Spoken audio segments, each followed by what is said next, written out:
Բարև ձեզ, Ստեփան Գրիգորյան YouTube-յան ալիքի մասնակիցներ, ողջունում եմ ձեզ բոլորիդ։ Այսօր հունիսի 14-ն է, մենք հանդիպում ենք առավոտ շուտ ձեզ հետ ու այսօր էլ ես կկենտրոնանամ նրա վրա, ինչ անում է Իսրայելը Իրանի դեմ։ Ռեալ ամսի 13-ի առավոտ շուտ, մոտավորապես 2:30-3-ին, առավոտ շուտ, Իսրայելը սկսեց ագրեսիվ գործողություն, ռազմական գործողություններ Իրանի դեմ։ Այդ գործողությունների արդյունքում առաջի փուլում Իսրայելը լրջագույն վնասներ հասցրեց Իրանին, բայց երեկոյան սկսած Իրանը սկսեց պատասխանել։ Ու պարզվեց, որ Իսրայելն էլ սկսեց ունենալ լուրջ վնասներ և կորուստներ։ Ցավով գնում է գրեթե պատերազմ։ Դա դժվար է անվանել ռազմական օպերացիա։ Նետանյախուն վարչապետը Իսրայելի ասում է դա ռազմական օպերացիա է։ Բայց մենք տեսնում ենք նաև էսկալացիան, նաև Իրանը սկսեց պատասխանել։ Լուրջ է վիճակը, ես այսօր առավոտ ուզում եմ ձեզ ներկայացնել արդյունքները այդ ագրեսիվ կեցվածքի Իսրայելի և պատասխանները Իրանի, որն է վիճակը։ Երկրորդը, ինչի մասին մենք այսօր անպայման պետք է խոսենք, արձագանքը միջազգային հանրության, առանձին պետությունների, միջազգային կառույցների այս Իսրայելի քայլերին Իրանի դեմ արձագանքը, նաև Հայաստանի կառավարության արձագանքը, հայտարարությունը, որը ես համարում եմ շատ adekvat, շատ ճիշտ, բայց կան այլ կարծիքներ, դա էլ կքննարկենք։ ՄԱԿ-ի անվտանգության խորհրդի նիստը կայացավ այս գիշեր, առավոտ շուտ, դրա մասին էլ կխոսենք։ Անպայման այսօր կխոսենք հնարավոր հետևանքների մասին, քանի որ հետևանքները անմիջականորեն նաև կարող են շոշափել մեր շահերը Հայաստանի, եթե երկար տևի այս ռազմական գործողությունները Իսրայելի Իրանի դեմ, Իրանը կարող է սկսի ապակայունանալ, դա ավտոմատ կբերի նրան, որ մեր տարածաշրջանում կարող են սկսվել պրոցեսներ, օրինակ փորձ օտարել հայ ժողովրդից Հայաստանի հարավը, Հայաստանի հարավի ճանապարհները, օրինակ Ադրբեջանը Ռուսաստանի հետ կարող են գնալ այդ քայլերի, եթե Իրանը թուլանա ու ուշադրությունը շեղի այլ հարցերի վրա, հետևանքներ կարող են լինել այլ տիպի մեզ համար, չմոռանանք, որ Հայաստանի համար ճանապարհը Իրան, Հայաստան, ցամաքային սահմանը կյանքի նշանակություն ունի,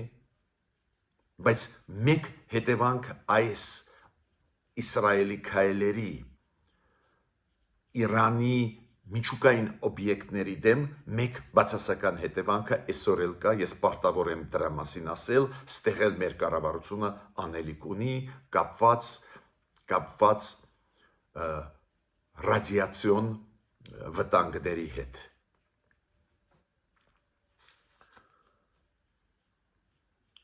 Քանի որ Իսրայելը ռմբակոծեց երկու կարևորագույն Իրանի գործարաններ միջուկային ծրագրերի հետ կապված, որտեղ որ կա հարստացված ուրան։ Դա ավտոմատ նշանակում է, որ ճառագայթային արտանետում հնարավոր է, որ եղել է, ավտոմատ դա բերում է վտանգներ։ Ուստեղ էլ այս վտանգի մասին ես անպայման ուզում եմ այսօր ձեզ խոսել։ Դուք գիտեք, որ Իսրայելը հայտարարեց, որ բոլոր իր դեսպանատները, աշխատանքները դադարեցնում են, փակվում են, նաև հյուպատոսությունները աշխարհով մեկ, քանի որ պատասխանները կարող են լինել նաև իրենց դիվանագիտական հաստատությունների դեմ ուղված ամբողջ աշխարհով մեկ։ Լուրջ է վիճակը, ուրեմն մենք այսօր ուզում ենք ընդհանուր պատկերը ստանանք, ու ես այդ պատկերը ձեզ կներկայացնեմ, ինչ է կատարվում այս զարգացումների հետ, ռազմական գործողությունների հետ Իսրայելի Իրանի դեմ, պատասխանները Իրանի, նաև կխոսենք միջազգային հանրության արձագանքների ու անպայման կվերլուծենք հնարավոր վտանգների։ Մի վտանգի մասին, որը ինչ որ չափով անսպասելի ես նոր ասեցի։ Ինչու այդ վտանգը լուրջ է։ Լավ, Իսրայելը ուզում է թույլ չտալ, որ Իրանը ունենա միջուկային զենք։ Հասկացանք։ Իրոք ճիշտ են եվրոպացիք, ամերիկացիք, երբ որ ասում են, որ Իսրայելը իրավունք ունի պաշտպանվելու։ Ոչ ոք չի վիճարկում դա։ Բայց մեթոդիկան Իսրայելը սկսեց հարվածնել, հասցնել Նատանզում եւ Ֆորդոյում այն երկու գործարանների, որոնք հենց հարստացնում են ուրանը, որը կարող է բերել ի վերջո նրան, որ Իրանը կունենա միջուկային զենք։ Վտանգ է Իսրայելի համար, Իսրայելը մտահոգված է, հասկացանք դա։ Բայց քանի որ Իսրայելը ռմբակոծում էր այդ օբյեկտները եւ Ֆորդո գործարանը եւ Նաթանզում այս գործարանները ռմբակոծում էր, շատ հավանական է, որ ռադիացիոն ճառագայթային արտանետում եղել է։ Ու եթե Ֆորդոյի գործարանը, դուք գիտեք, Ֆորդոյի գործարանը ստոր գետնյա գործարան է, շատ կարևոր գործարան է, մեծ մասը հարստացված ուրանի գտնվում է այդ գործարանում, բայց քանի որ ստոր գետնյա գործարան է, որը երեք ռմբակոծվեց մի քանի անգամ Իսրայելի կողմից, այնտեղ վնասները կարծես թե երևացողը չեն, վնասներ մեծ չկան։ Նաթանզում գործարանը ունի եւ ստոր գետնյա մաս եւ վերգետնյա մաս։ Այ վերգետնյա մասը շատ լրջագույնս վնասվել է Նաթանզում, այդ գործարանում, որտեղ որ հարստացվում է ուրանը Իրանի կողմից։ Ու ստեղ է, որ այո, կա ինֆորմացիա, որ կարող է ճառագայթային արտանետում եղել է։ Այդ դա շոշափում է մեզ բոլորիս անվտանգությունը, եթե ռադիացիան սկսեց տարածվել, եթե իրոք արտանետվել է մի մասը այս հարստացված ուրանի, դա լրջագույն վտանգ է մեզ բոլորիս համար։ Ու այդ դեպքում մեր կառավարությունը պետք է սահմաններում ստուգի այն տրանսպորտը, որը Իրանից մտնում է եւ այլ, որ այդ ռադիացիան չտեղափոխվի Հայաստան։ Ես անկեղծ ես ասեմ, շատ զարմացած եմ, որ ՄԱԳԱՏԵ-ի այդ միջազգային ատոմային էներգետիկայի գործակալությունը, որը կարևորագույն դեր է խաղում աշխարհում, մենք բոլորս այդ աշխատանքը բարձր գնահատում ենք, բայց ես զարմացած եմ, որ ՄԱԳԱՏԵ-ի ղեկավարությունը արեց բավական մեղմ հայտարարություն։ Օրինակ Ռաֆայել Գրոսին, որը ՄԱԳԱՏԵ-ի տնօրենն է, ասաց, որ մեզ խորը մտահոգում է այս հարվածները Իսրայելի Իրանի դեմ։ Նորից կրկնում, Իսրայելը պայքարում է, վտանգները ուզում է կանխել, պոտենցիալ եկող Իրանի միջուկային ծրագրերից, բայց Իսրայելը սկսեց ռմբակոծել միջուկային գործարանները Իրանի։ Ավտոմատ դա նշանակում է, որ այդ ռադիացիան ճառագայթումը կարող է տարածվել, ու դա վտանգ է մարդկանց առողջության համար։ Ու ես համարում եմ, որ ՄԱԳԱՏԵ-ն բավական մեղմ հայտարարություններ է անում։ Այո, իրանք ասում են, որ սխալ է հարվածել միջուկային օբյեկտները, գործարանները, այդ իրանք ասում են, դա կարող է ազդել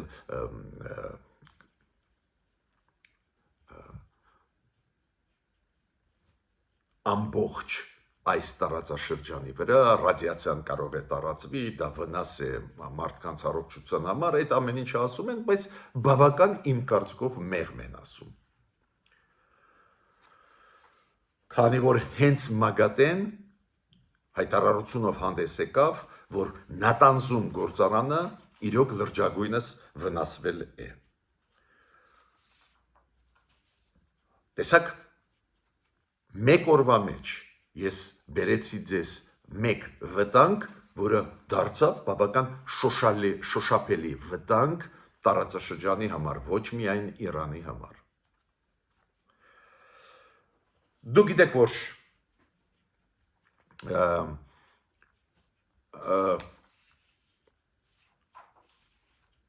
այս ռազմական գործողությունները, որը ծավալում է Իսրայելը Իրանի դեմ, ի վերջո օդով հասցնում է հարվածներ Իսրայելը, ոնց են գնում։ Հույսով եմ, որ գիտեք, որ Իսրայելը Իրանի հետ չունեն ընդհանուր ցամաքային սահման, դա նշանակում է նաև օդային սահման չունեն, բայց Իսրայելի ռազմական ինքնաթիռները ռմբակոծում են Իրանում Իրանի օբյեկտները, գտնվում են Իրանի օդում, ոնց հասնում են։ Պարզ է, որ հասնում են Իրաքի տարածքով, քանի որ Իրաքը չունի հակաօդային համակարգ, հակաօդային համակարգը վերահսկվում է գրեթե ամբողջությամբ ամերիկացիների կողմից, պարզ է, ամերիկացիք թույլ են տալիս, որ Իսրայելի ռազմական ավիացիան անցնի ու ռմբակոծի Իրանը։ Այո, ամերիկացիք ասում են, մենք անմիջապ կանորեն չենք մասնակցում այդ process-ում, բայց ակնհայտ է, որ Իսրայելը օգտագործում է Իրաքի օդը։ Մասամբ փորձ արվեց Հորդանանի օդը օգտագործել, բայց Հորդանանը հայտարարեց, որ իր օդը փակում է, որ ոչ մի օբյեկտներ, ոչ Իրանից, ոչ էլ Իսրայելից իր օդով չանցնեն։ Շատ կարևոր է մեզ համար, մենք պետք է հասկանանք, ինչքան երկար կտևի այդ ռազմական օպերացիա։ Ինչու մեզ համար դա կարևոր է։ Եթե երկար տևի այդ օպերացիան Իրանի դեմ, ավտոմատ դա նշանակում է, որ կարող են լինել Իրանի ներսում ապակայունացման process-ներ։ Եթե Իրանը շատ թուլանա, ապակայունացումը լուրջ լինի, Իրանը չի կարողանալու հայ-իրանական սահմանը պաշտպանել։ Ու պարզ է, որ Ադրբեջանի, Ռուսաստանի մոտ կարող է առաջանալ ցանկություն մեզանից օտարել Հայաստանի հարավը ու վերահսկել այդ ճանապարհները։ Ու իրանք օֆիցիալ են ասում, որ Հայաստանը պարտավորություն ունի Ռուսաստանին ու Ադրբեջանին տալ ճանապարհ Նախիջևանից Ադրբեջան, որ այդ ճանապարհը վերահսկվի FSB-ի կողմից։ Դուք հիշում եք այդ նոյեմբերի 9-ի փաստաթուղթ։ Ուրեմն մեզ ձեռնտու չի, որ երկար լինի այդ կոնֆլիկտը, որը կթուլացնի Իրանը ու այո, Ադրբեջանի Ռուսաստանի մոտ կարող է առաջանալ միտք մեզանից սկսել օտարել հարավը։ Այդ վտանգը կա, մենք պետք է դա հասկանանք։ Օրինակ Արմեն Գրիգորյանը Հայաստանի Հանրապետության անվտանգության խորհրդի քարտուղարը երեք ելույթ ունեցավ մի միջազգային կոնֆերանսում, որը հիմա անցնում է Երևանում,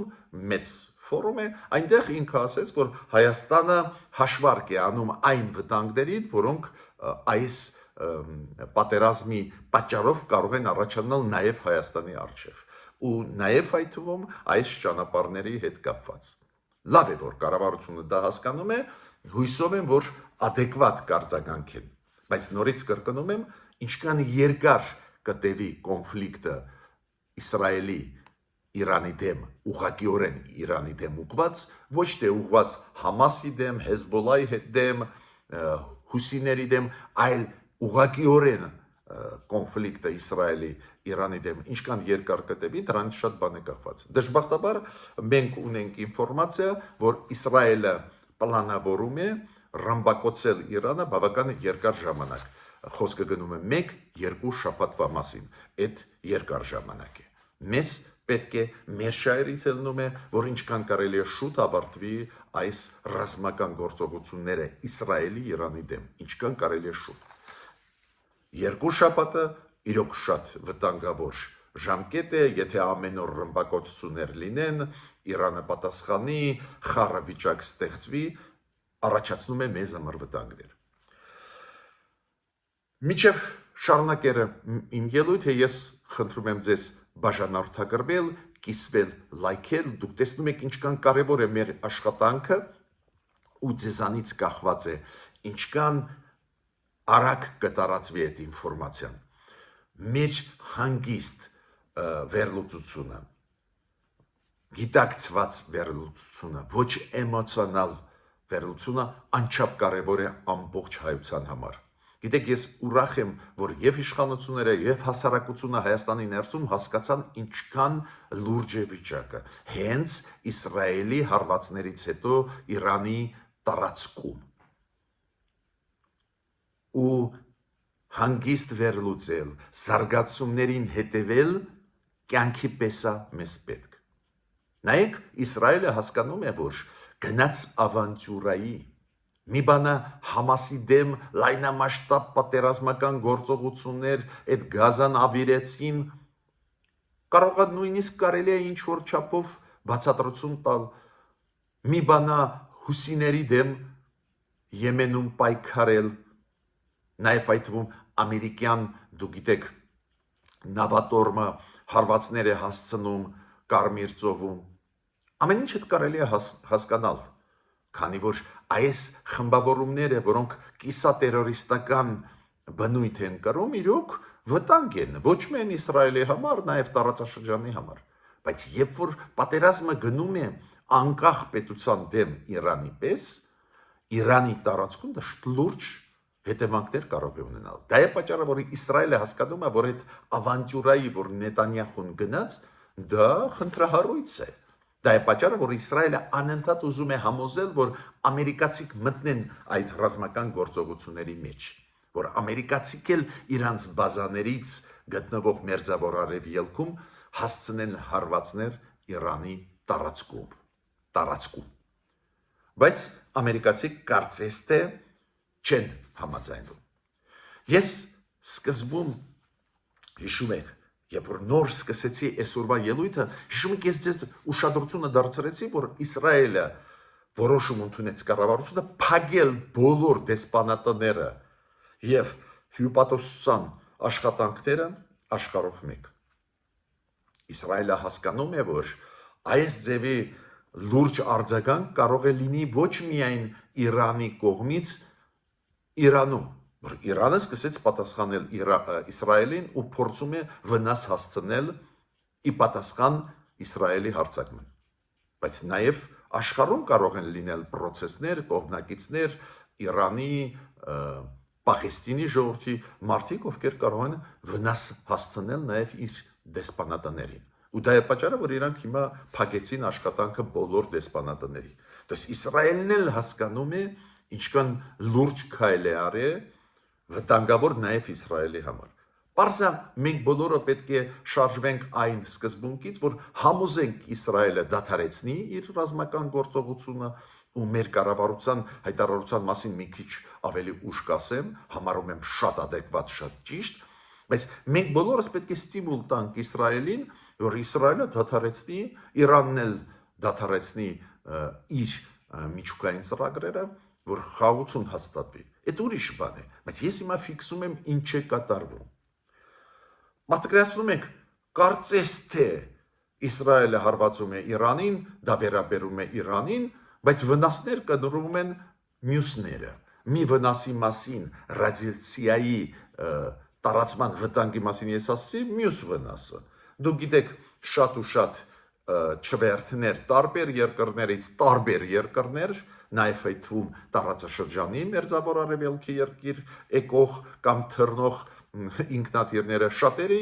այդ ռեյսերը չեղյալ են համարվում կամ վայրիչ են կատարում այլ քաղաքներում։ Օրինակ շատ չվերթներ Մոսկվայից, Ռուսաստանից դեպի Դուբայ իջան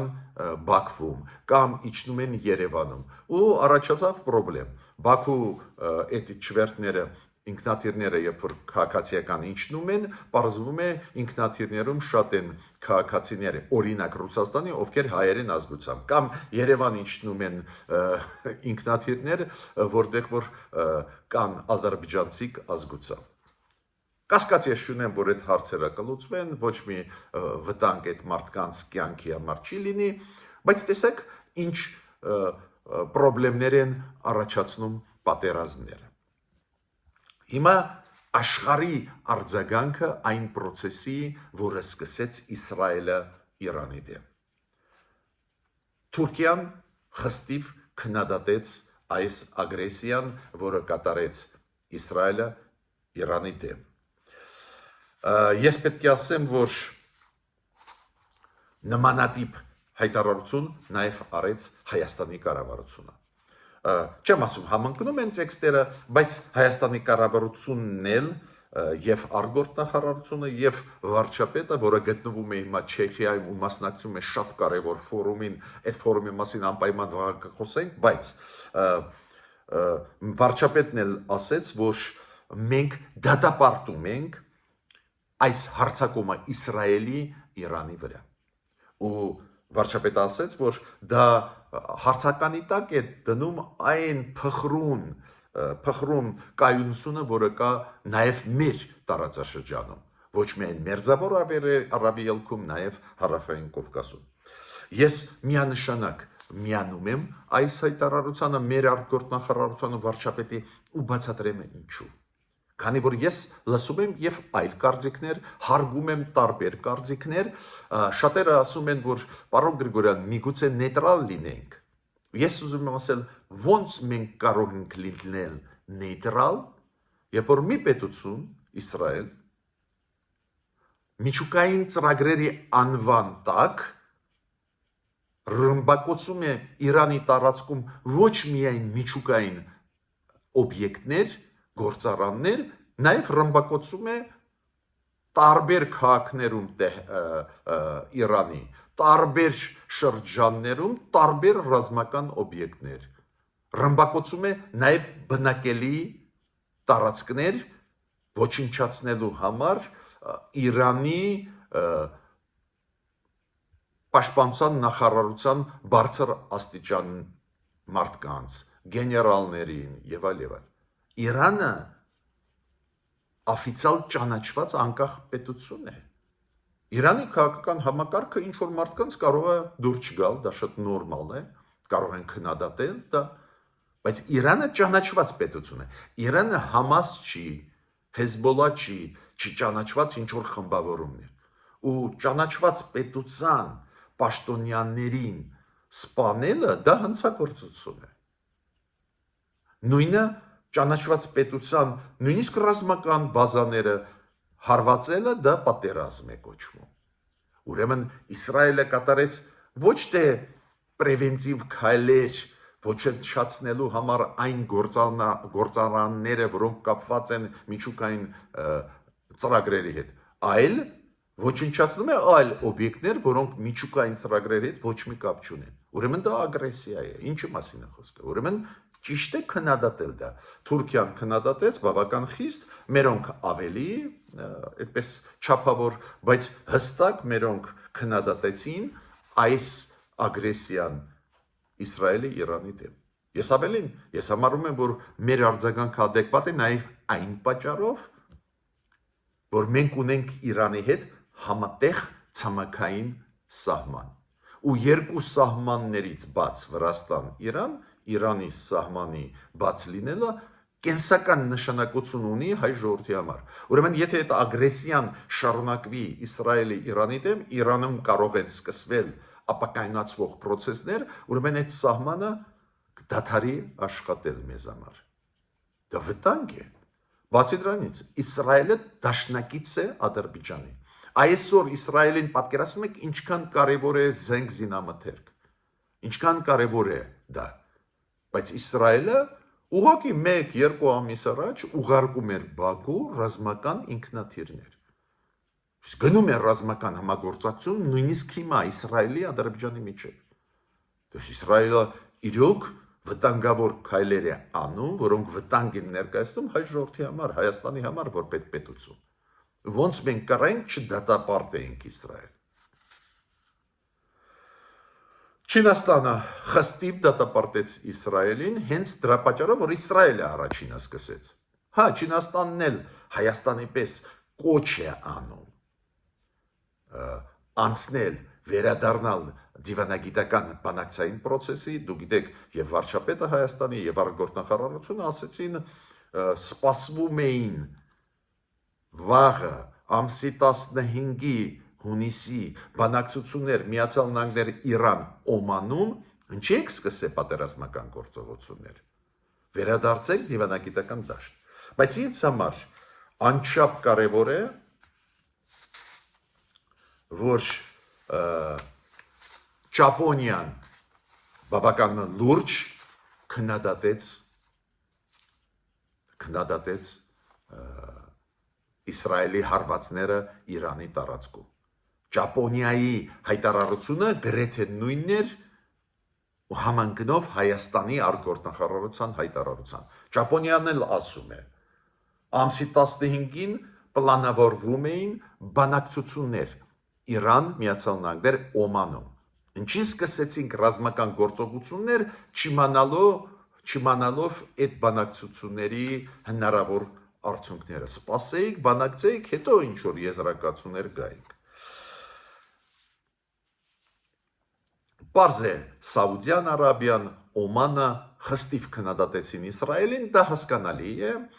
քանի որ նույն Սաուդյան Արաբիան եւ Օմանը իրոք մեծ դեր խաղացին որպես միջնորդ ու առաջերտին Օմանը, որ բանակցային process-ը գնա Միացյալ Նահանգներ Իրան։ Ու իրանք խստիվ քննադատեցին հենց այն պատճառով, որ փաստորեն Իսրայելը միտումնավոր վիժեցրեց այդ դրական process-ը։ Հնդկաստանի իմիջիալոց արտգործնախարարը ունեցավ հեռախոսազրույց Աբբաս Արաքչիի հետ, Իրանի արտգործնախարարի հետ։ Հնդկաստանի կարծիքն էլ կարևոր է։ Ես հայտարարություն դեռ չեմ տեսել Հնդկաստանի այս process-ների հետ կապված, բայց հեռախոսազրույց Իրան, Հնդկաստան արտգործնախարարների եղել է, իմիջիալոց եղել է նաև հանդիպում Մարսելում Արարատ Միրզոյանի եւ Հնդկաստանի արտգործնախարարի։ Այնտեղ ֆորում է, որտեղ մասնակցում է Արարատ Միրզոյանը, այդ ֆորումի ժամանակ ինքը Հնդկաստանի արտգործնախարարի հետ խոսեց։ Պարզ է Իրանը պահանջում էր, որ ՄԱԿ-ի անվտանգության խորհուրդը լինի, պարզ է Իրանը, որ մեղադրում է Իսրայելին, որ Իսրայելը խախտում է ՄԱԿ-ի գլխավոր կանոնները, ՄԱԿ-ի կանոնադրությունը եւ այլ, ու ագրեսիան սկսեց Իրանի տարածքում Իրանի դեմ, ու դու գիտեք, Իրանի պահանջով նաև աջակցեցին պարզ է Չինաստանը, այլ երկրներ, որ լինի արտահերթ նիստ, այդ արտահերթ նիստի մասին ՄԱԿ-ի անվտանգության խորհրդի, որը այս գիշերը կայացավ, մի քանի խոսք ես կասեմ։ ՄԱԿ-ը իմիջիալոց գլխավոր քարտուղարը ՄԱԿ-ի պարոն Գուտերիշը արեց հայտարարություն, որը իրոք շատ նման է այն հայտարարության, որը արել է Հայաստանի արտգործնախարարությունը եւ Ճապոնիան, որ իրանք զարմացած են, որ ռազմական գործողություն ծավալում է Իսրայելը, մինչդեռ պետք է լիներ բանակցային process Միացյալ Նահանգներ Իրան Օմանում ու բարձր խստիվ դատապարտում են Իսրայելի ռազմական գործողությունները Իրանի դեմ։ Հիմա շատ հետաքրքիր է նաև նայել եվրոպական արձագանքները։ Մեծ Բրիտանիա, Ֆրանսիա, Գերմանիա, Եվրոմիություն, անչափ կարևոր է հասկանալ մեծ է տարբերությունը հայկական հայտարարության։ Հայաստանը դատապարտել է դա, Հայաստանը ասել է, որ բանակցությունները պետք է շարունակվեն, Ֆրանսիան, Գերմանիան եւ Մեծ Բրիտանիան երիակը, որը բանակցություններ վարել է Իրանի հետ վաղուց է այդ միջուկային ծրագրերի, իրանք բոլորը ինչ են ասում։ Իսրայելը իրավունք ունի պաշտպանվելու։ Այո, Իսրայելը իրավունք ունի պաշտպանվելու։ Բայց նույնիսկ իրանք ասում են բոլորը։ Մենք ֆիքսում ենք, որ այս հարվածները սկսեց Իսրայելը։ Ու կոչ են անում, որ էսկալացիա չլինի, կոչ են անում Իրանին չպատասխանել, ու կոչ են անում Իսրայելին նորից դիվանագիտական դաշտ տեղափոխել ու թույլ տալ, որ Իրանը Միացյալ Նահանգների հետ այդ բանակցությունները շարունակեն։ Նորից կրկնում եմ, իրանք ասում են, որ Իսրայելը իրավունք ունի Իրան պաշտպանել, իրանք ասում են, որ միջուկային ծրագրերը Իրանի իրոք վտանգ են ներկայացնում Իսրայելի համար, բայց միաժամանակ իրանք շատ հետաքրքիր է, ֆիքսում են, որ այս էսկալացիան սկսեց Իսրայելը։ Ուրեմն մի քիչ տարբերվում է մեր հայտարարությունը, բայց այն մասով, որ էսկալացիան պետք է դադարեցվի, նույնը ասեց ՆԱՏՕ-ի գլխավոր քարտուղարը, օրինակ ՆԱՏՕ-ի գլխավոր քարտուղարը շատ հետաքրքիր բան ասեց։ Մենք ֆիքսեցինք, որ առաջինը այս էսկալացիան սկսեց Իսրայելը։ Ուրեմն եվրոպացիների հայտարարությունները տարբերվում են մեր հայտարարությամբ, բայց երկրորդ մասը գրեթե համընկնում է, որ պետք է դիվանագիտական նորից ճանապարհով գնանք, ու ես այդ հատուկ ձեզ համար նշում ենք, որ դուք պատկերացնեք, որ մեր հայտարարությունը շատ ու շատ կոնստրուկտիվ հայտարարություն է ու մի մասով մոտ է եվրոպական հայտարարությունների, եվրոպական գլխավոր խաղացողների, մյուս մասով գրեթե համընկնում է ՄԱԿ-ի գլխավոր քարտուղարի հայտարարության հետ եւ Ճապոնիայի դեմոկրատական հայտնի երկրի, հզոր երկրի հայտարարության հետ։ Պարզ է հիմա գնում է հեռախոսազրույցները Նետանյախու Պուտին, Նետանյախու Տրամփ, Պեզեշկյան Պուտին եւ այլ, պարզ է այս process-ը գնում է, ՄԱԿ-ում քննարկումները դուք ես դες ասեցի գնում էին երեք գիշերը, այնտեղ Ռուսաստանը փորձում էր մեղադրել Մեծ Բրիտանիային, Միացյալ Նահանգներին, որոնք շիրա տվեցին, ամեն ինչ արեցին, որ Իսրայելը հարձակվի, Մեծ Բրիտանիան, Միացյալ Նահանգները հերքում էին այդ մեղադրանքները, օրինակ Մեծ Բրիտանիան ասում է, ինչի եք ստում, որ իբր Մեծ Բրիտանիայի բազայից Կիպրոսում, ռազմաբազայից մենք ռմբակոծել ենք Իրանը, այդպես բան չի եղել։ Միացյալ Նահանգները ասեցին, որ մենք չենք մասնակցել այդ օպերացիաներին, մենք կապ չունենք, այո, մենք ասեցինք, որ գիտենք դրա մասին, մենք ասեցինք, որ պայքարը Իսրայելի արդար է պաշտպանել իրան եւ այլ, բայց մենք ռազմական գործողությունների մեջ չենք մասնակցել, այդ նիստերում իրանք ասել են։ Պարզ է Իրանը գլխավոր շեշտը ինչի վրա է դնում, որ անթույլատրելի է Իրանի ներկայացուցիչը ՄԱԿ-ի անվտանգության խորհրդում ասում էր անթույլատրելի է միջուկային ծրագրերի հետ կապված գործարանները ռմբակոծել, քանի որ ռադիացիան այդ ճառագայթումը տարածվելու է տարածաշրջանում, պարզ է որ Իրանը մեղադրել է Իսրայելին, որ Իսրայելը օգտագործել է Իրաքի օդը, ուրեմն ոչ միայն խախտել է Իսրայելը տարածքային ամբողջականությունը Իրանի, նաև Իրաքի, պարզ է այդ ամեն ինչ եղել է։ Բայց ես ուզում եմ ասել, որ առաջի փուլում, երբ որ ռմբակոծում էր Իսրայելը, իրոք մեծ վնասներ հասցրեց Իրանին, Իրանի տվյալներով 78 մարդ զոհվել են, 320-ը վիրավորված են, ամենակարևորը արդյունքը Իսրայելի համար, որ շատ ու շատ օբյեկտներ ռազմական, բացի միջուկային ծրագրերի հետ կապված, նաև շատ ու շատ այլ օբյեկտներ ռազմական իրանք վնասել են, նաև բալիստիկ, այդ ծրագրերը իրականացվող Իրանում բալիստիկայի հրթիռների արտադրությունը բավական ուժեղ է Իրանում ու Իսրայելը ասում է, որ վնասներ է հասցրել, սպանել է մի քանի գլխավոր գեներալներին բանակի Իրանի, բայց պետք է ասեմ, որ հետո սկսեց երեք պատասխանել Իրանը։ Այդ պատասխանները պարզվեց բավական ցավոտ էին Իսրայելի համար, շատ ու շատ բալիստիկ հրթիռներ հասան նպատակի, հարվածներ հասան պաշտպանության նախարարության շենքին, անվտանգության համակարգի շենքերին, ինչ եմ ուզում ասել, պատասխանները Իրանի մասամբ հասան իրանց նպատակին, Իսրայելի տվյալներով 63 մարդ վիրավորված են, Իսրայելը ընդունում է, որ մի քանի բալիստիկ հրթիռները հասան նպատակի, ուրեմն կոչս որն է, իմ կոչը որպես փորձագետ, անկախ մարդ, Իսրայելն էլ պետք է դադար տա իր ագրեսիան, ինչքան էլ բացատրություն չտան, էսկալացիան միայն վատ բաների կբերի, օրինակ Իրանը պնդում է, որ երկու կործանիչ ռազմական F-35 իրանք խոցել են, ուրեմն զարգացումները լուրջ են գնում, մենք պետք է հետևենք, այո, Հայաստանը ճիշտ արեց, որ դատապարտեց Իսրայելին ու կոչ արեց, որ դադարեցնի ռազմական գործողությունը ու կոչ արեց, որ կողմերը նորից շարունակեն բանակցային process-ը։ Ադրբեջանը ֆորմալ հայտարարություն արեց, ոչ ոքի չէր ուզում նեղացնել, նույնիսկ փորձեց սիրաշայել Տրամպին, Ադրբեջանը ասեց, այ Տրամպի քաղաքականությունը շատ լավն է, պետք է շարունակեն Տրամպի նախաձեռնած բանակցությունները Միացյալ Նահանգներ, Իրան, Օմանի միջնորդությամբ։ Հայաստանի հայտարարությունը շատ թիրախային էր, շատ հստակ, որ դատապարտեց հարձակումը մեր հարևանի վրա, Իրանի վրա, Իսրայելի հարձակումը, ու մենք ելքել տալիս ենք, մենք ասում ենք պետք է վերադառնալ բանակցային process-ի ու պետք է անպայման չսրել